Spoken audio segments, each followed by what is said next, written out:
এখানে বেসিক্যালি আমরা যে প্রোডাক্টটা নিয়ে এসেছি সেটি হচ্ছে ওয়াটার প্রুফিং সলিউশন বিটেক।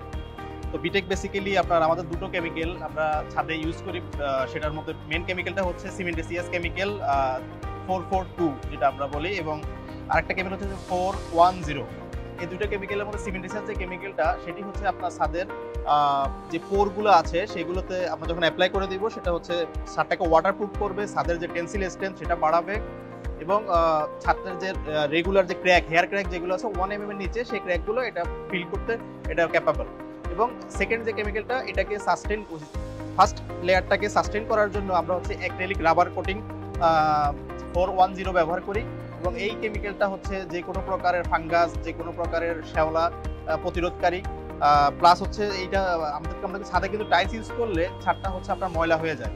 আমাদের এই কালারটা ইউজ করার পরে আপনার ছাদটা ময়লা হবে না, সে শ্যাওলা পড়বে না, এবং এতে করে আপনার হচ্ছে হিট অ্যাবজর্ব করে না। আমাদের এই কেমিক্যালটা, এটা সবচেয়ে বেনিফিটেড একটা পার্ট হচ্ছে এটা, যে এই কেমিক্যালটা হিট অ্যাবজর্ব করে না, এটা হচ্ছে হিট রিফ্লেক্স করে দেয়, এবং এটা ইউভি প্রোটেক্টিভ।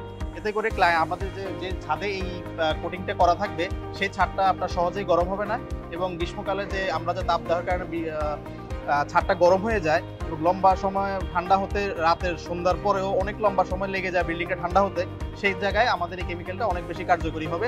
আপনার 30 থেকে 40% হিট সে থেকে বিল্ডিংটাকে বাঁচাবে বা বিল্ডিংয়ের মেম্বারদেরকে সে প্রোটেক্ট করবে। এই হচ্ছে আমাদের মেন কেমিক্যাল। আরেকটা কেমিক্যাল আমাদের আছে সেটা হচ্ছে আমরা সিলেন্ট বলি, এটা হচ্ছে 620। এই কেমিক্যালটা বিশেষত হচ্ছে, আমি শুরুতে বলেছিলাম 1 mm পর্যন্ত ক্র্যাক হলে আমাদের সিমেন্টিসিয়াস কেমিক্যালটা এটা ক্লিয়ার করতে পারে, কিন্তু এর বেশি যদি হয় সেক্ষেত্রে আমরা এই সিলেন্টটা আমরা ইউজ করি।